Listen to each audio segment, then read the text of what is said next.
I'm writing a new book that's called Relentless Understanding. It is a revolutionary guide to understanding your personality and finding self-love.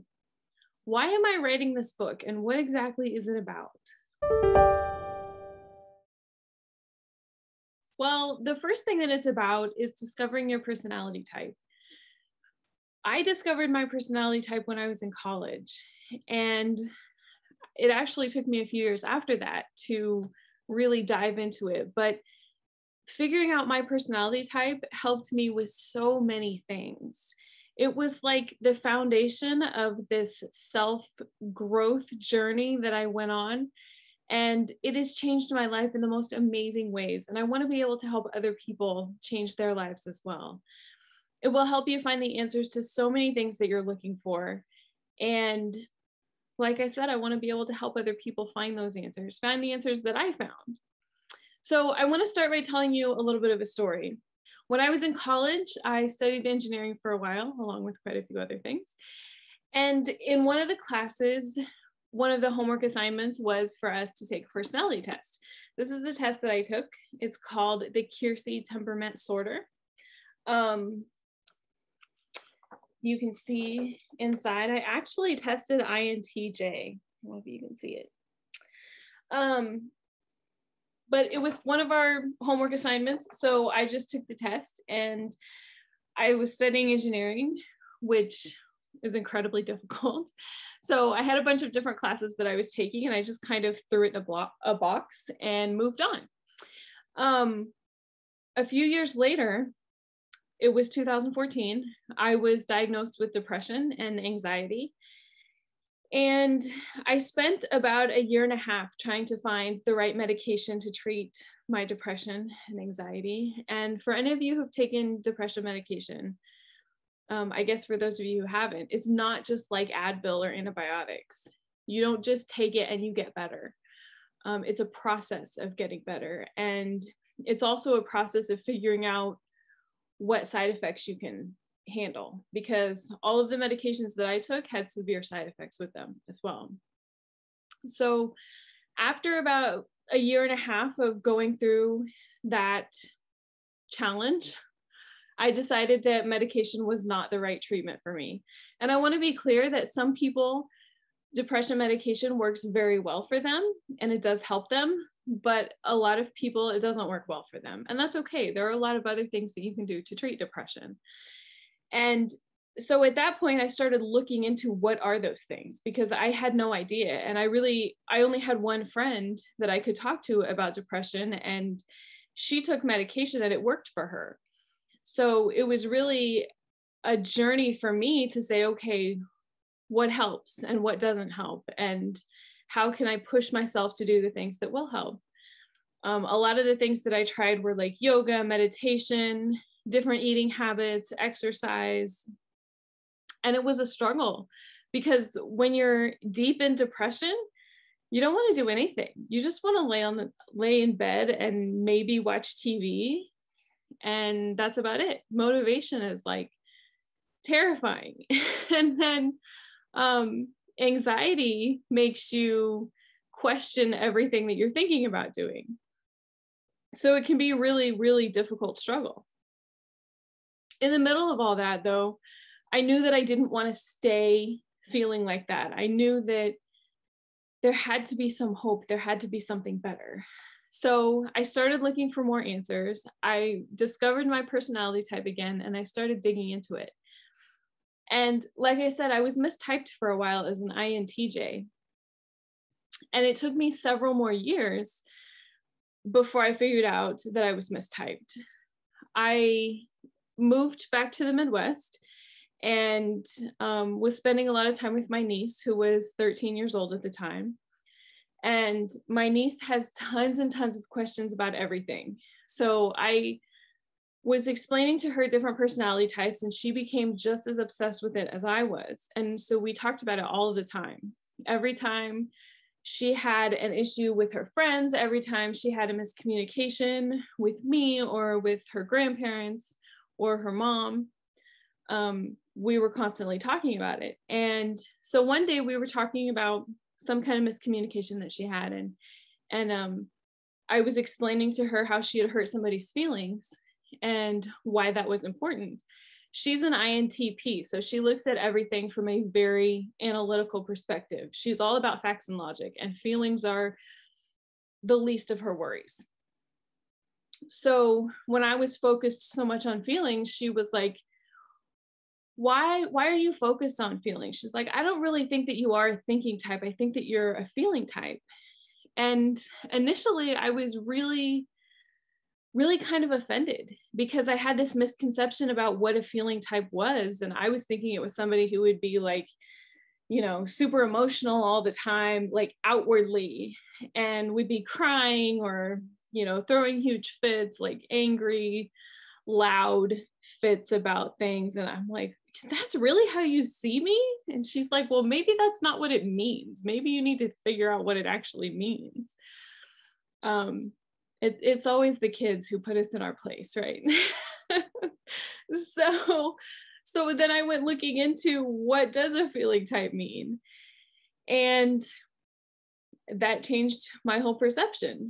I realized that a feeling type doesn't mean that you have these outwardly strong emotions. You can have really strong emotions and keep them inside as well. It doesn't mean, I mean, you can be hurt really bad, but nobody knows that. You can be extremely angry, but you can not show it to people. So why is knowing your type useful? Well, for me, it helped me to get through depression. It helped me to get to the other side of it. And it helps me to deal with my anxiety. It can help you in a lot of ways. Just knowing little things about yourself, like the difference between an introvert and an extrovert. So much of the world nowadays is built by extroverts and for extroverts. People who gain energy by being around other people. That's what an extrovert is. So if you're an introvert, you gain energy by being by yourself. And you just think about a lot of office spaces have gone to this open office concept.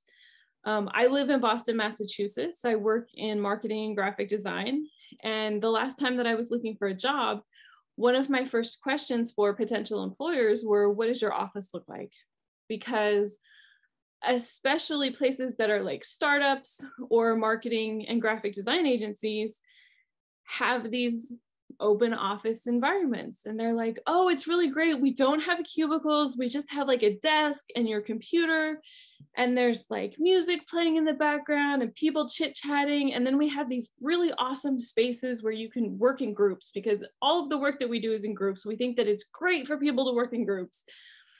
And as soon as they start saying that, I'm like, okay, pass. This is not for me. I'm an introvert. I want quiet time. I want my own space. And I want the ability to work by myself. I don't want to have to be in a group all the time. I don't want all the noise and distraction. I want to be able to focus. Another thing that's important to know is if you're intuitive. So as an INFJ, my primary function is introverted intuition. And that means that I just know things about people, right? So when I first meet somebody, sometimes I just know that I don't like them. I've been accused in the past of being extremely judgmental and snapping to judgment of people. But once I learned that I was intuitive and that that's my primary function, then I realized what that means. That means that I gain information from a lot of different ways. And most of it is subconscious or almost unconscious. So I don't know that it's going on. It's just that I know something about people. And it's not something that you can turn on or off. It's just sometimes you meet somebody and you're like, oh, I don't really like you. And I don't know what it is. I just know that I don't. And generally, when I lean into that intuition, I'll find out later what that feeling was and why it was like that. And I would say 99 times out of 100, I'm right. And it isn't always just like, you know, I don't like somebody. Sometimes it's, I know that somebody is a good person, or I know that they're trustworthy. Sometimes it's, I know that something's going to happen. Sometimes it's, I can just tell. it's almost like I can see it coming. And then sometimes when I experience things, it's kind of like deja vu. It's not really supernatural. A lot of people go there, but it's not on that level. It's just probably an intermittent type of level, I guess I would say, from people who don't really have that much intuition to people who would call themselves psychics or telepathic, or not really. I guess telepathic is like reading people's mind, but on the level of, you know, being able to predict the future or something. It's kind of in the middle of there. Other things that are important to know about yourself, like I talked about, the feeling. It's not like an outward being super emotional all the time. Some people have feeling in their personality are like that, but not everybody is. And other things too, like being organized. Having a judging personality type, I'm naturally more organized. I like to keep schedules. And people who have a perceiving personality type will be naturally less organized. They like things more open, and you know, they're more of a, let's just see how it goes. There are other reasons why knowing your personality type is important.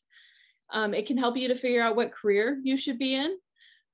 It can help you to figure out what kind of help you can provide for the world. Your career doesn't necessarily have to be a doctor or a lawyer or, you know, an insurance salesman. There are a lot of different things that you can do, especially nowadays, where you have so many opportunities to do things like coaching and writing and making videos. I mean, there's so many opportunities now. It doesn't just have to be like what it used to be. Knowing your personality type can also help you when you're going through hard times. It helped me to recover from depression, and it helps me learn about self-love and what self-love is and why it's important. Knowing your personality type can also help you deal with other people.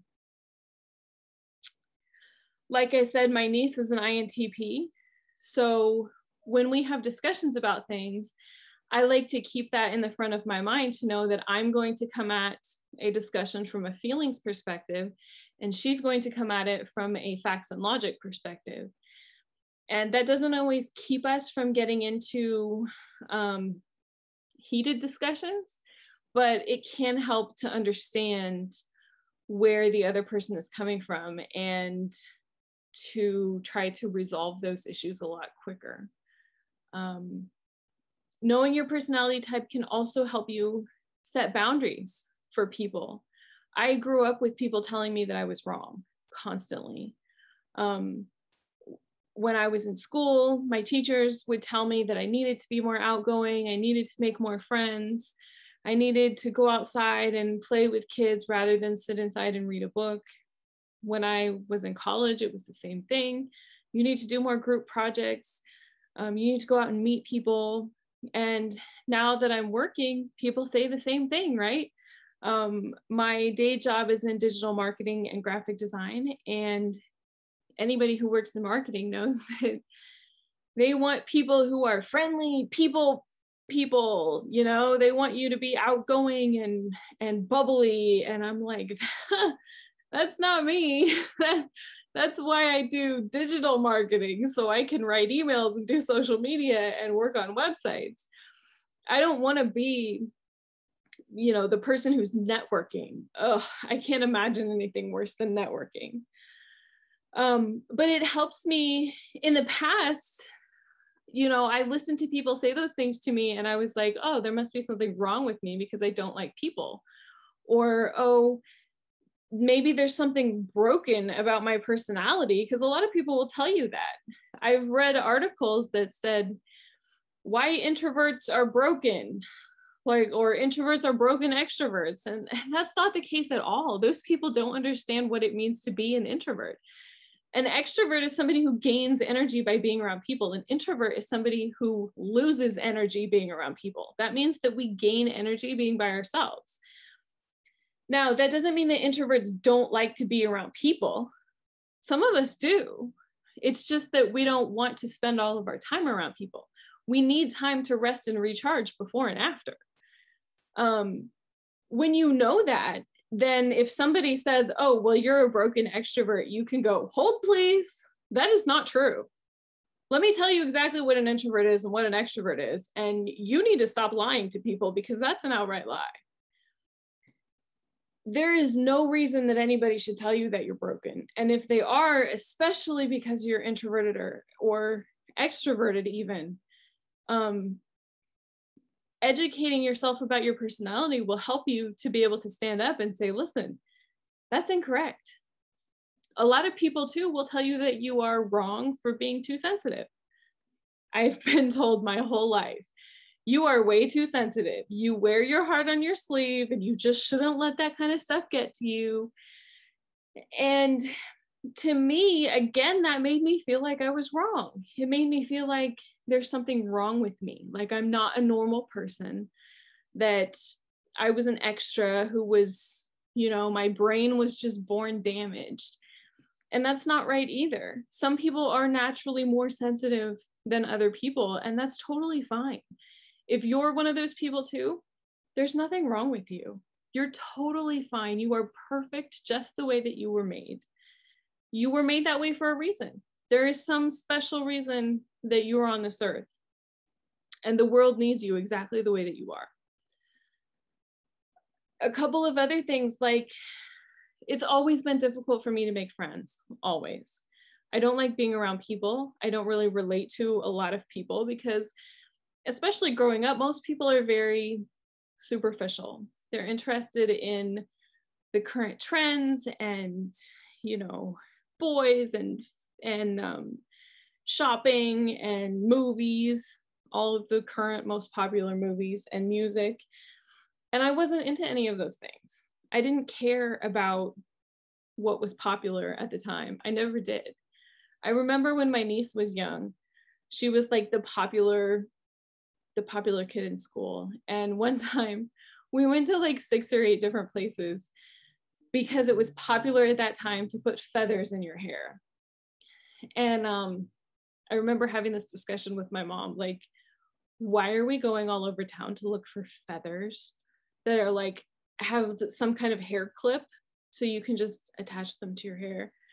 And my mom's like, I don't know, it's important, so we're just gonna do it. And I'm like, this is ridiculous. First of all, it looks ridiculous that you're putting feathers in your hair. And secondly, you're doing it just so that you can be the same as everybody else. Why do you even want to be the same as everybody else? It didn't make sense to me at the time. It makes sense to me a little bit more now, because I know that that's important to my niece, to be able to fit in with her friends. That's important to her. I have more understanding. I may not understand what she's doing, but I do have more understanding for her. And I want to be supportive of her in whatever she decides to do. Even if she wants to put feathers in her hair or dye her hair pink or wear the latest trendy clothes that are like, you're paying how much money for jeans that have holes in them already? Like, really? Okay, I guess I'm that old. I got off the fashion train and I'm just that old. Another thing that I've been told that I'm wrong for is being focused on the future. I have always been focused on the future. I don't like to think about today or tomorrow. I want to think about 5 years from now or 10 years from now. And a lot of times, I've been told, well, you need to be more focused on today. You need to be more present. Get your head out of the clouds. I forget some of the other things that, like, these common phrases that people say. I like to dream. I like to dream a lot, really big dreams. But a big difference between the way that I dream and the way that a lot of other people dream is, I want to dream a big dream, but then I want to figure out how to make it happen. So I feel like it's totally fine to dream, right? If you're going to go make it happen. Another reason that I'm writing this book, personality types was the first one. The second part is self-love. I feel like you really need to understand who you are before you can really appreciate and love yourself for who you are. When I was growing up, I really believed that I didn't have self-love. People would talk about self-love and self-confidence, and I was convinced that I was born without it. I had this conversation with my mom so many times where she would tell me that you just don't have any confidence. And it got to the point where I would say, yes, that's exactly my problem. How do I fix it? And she would be like, I don't know. I don't have that problem. I've never had that problem. I have no idea. But it's a really big problem and you should figure out how to fix it. I'm like, great, totally helpful. Thank you. It took me hitting this rock bottom, being in depression and anxiety and going through an eating disorder as well, before I finally started to understand what self-love was. Once I started to dig into my personality type, I started realizing that some things are normal about me that other people had told me were broken, right? And I also thought that self-love was something that you had, like you want a new car, so you go buy a new car and now you have a car. And I thought that self-love was like, hey, I want self-love, so I go get self-love somewhere and now I have it. And what I realized along the way is that's not how it is at all. Self-love is kind of like a decision. You have to, kind of like how you decide to love somebody else, right? If you meet a guy or a girl or, any type of significant other, and you're like, hey, I really like this guy. I'm gonna spend the rest of my life with him. Some days you really do like him and you think the world of him, and other days like he is so annoying and so ridiculous and you're like, what am I doing here? On those days, it's a decision to love him, right? Some days it's easy and other days it's difficult, but you have to make that decision. And for me, self-love is the same thing. Some days it's a lot easier. Some days I look in the mirror and I'm like, wow, I really like what I see. And I have this great personality and I'm super fun to be around. I'm really funny. I love to learn things and I can just make this whole list of things that are great about me. And other days, I don't even want to look in the mirror because it's like, ugh, I just can't today. And there's nothing great about me and I hate everything. And I just have this whole list of things that I want to change. On those days, self-love is really difficult, but it's a decision. It's a decision to say, you know what, I'm in this and I can't give up on myself. I mean, you can, but why? You're the only person that you have at the end of the day. Everything else is temporary. And really, your life is pretty temporary too. So if you're not going to believe in yourself, then who are you going to believe in? If you're not going to show yourself love, then how can you show anybody else love? So on those days, it's a decision. And it's also kind of like a muscle, right? When you use muscles, they get stronger and things get easier. There was a time in my life where I wanted to be a runner. And it was really difficult. When I started running, it was really, really difficult. And I even hired a running coach because I was like, okay, what's the secret? There has to be some kind of trick that like, I don't know. And he's like, yeah, so the secret is that running is really hard. And some people can do it and some people don't. And I'm like, well, why do people talk about enjoying running? And he's like, I think they don't really enjoy the actual running. They enjoy the feeling that they get after they're done running. And I'm like, okay, that makes more sense. Yeah, I get that now. But it's like a muscle. So self-love is the same way. Once you start running, it does get a little bit easier. It's not that running is actually easier. It's just that your muscles get a little bit stronger, right? And so the longer that you do it, the quote unquote easier it gets. And you can push yourself farther and you can run farther because your muscles get stronger. But if you stop running, you'll lose all of that muscle and you won't be able to run as far. I probably couldn't run a mile now, and I used to run 10 miles. So self-love is the same way. When you're using it every single day and you're exercising that muscle, then it gets a little bit easier and easier. But if you give up on yourself and you quit, then you'll have to start over again, and it gets more difficult. Part of self-love for me was realizing that I had to make myself a priority. I'm really good at making everybody else a priority. I'm great at making other people feel loved and feel like they're important and going out of my way to do everything for them. But I'm really bad at looking at myself and saying, okay, what do I need? What's important for me?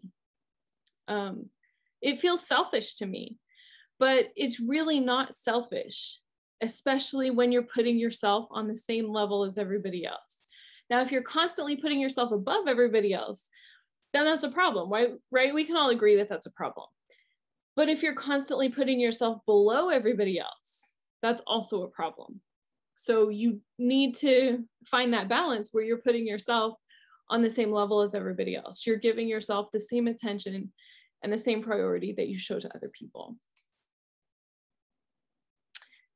Ultimately, it came down to realizing that there was no one that was going to come to save me.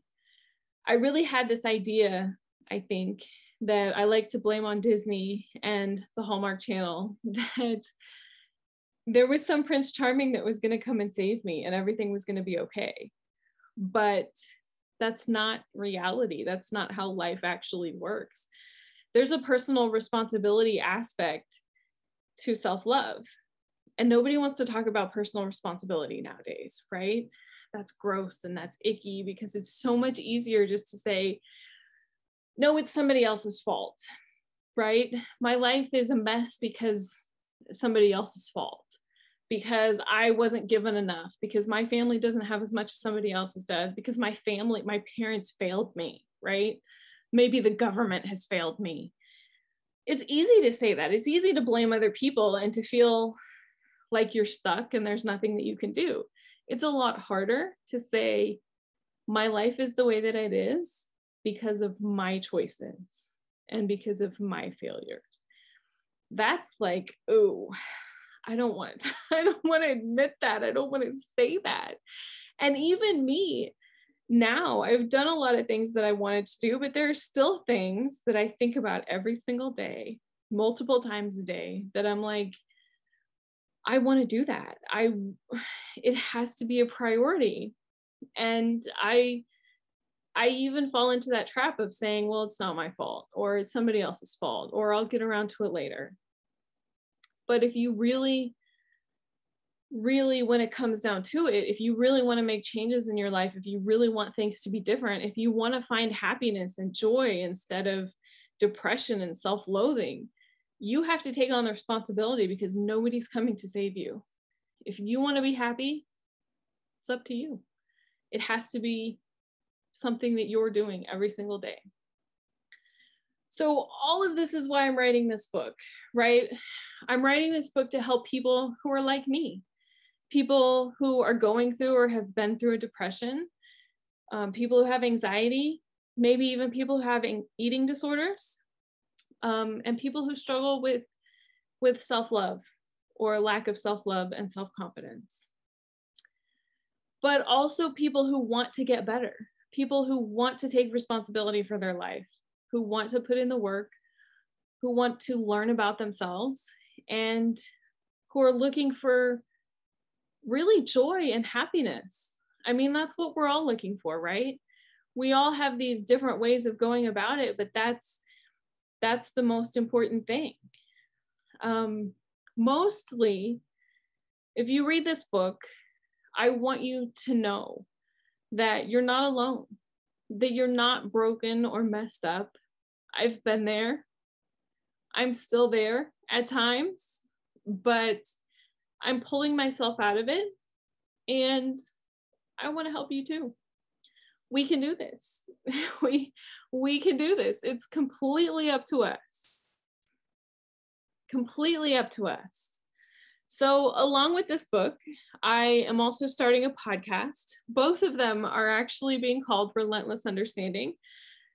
The podcast is going to cover the same sort of things. I'm going to talk about depression and anxiety, eating disorders, self-love, self-confidence, probably a lot of personal responsibility.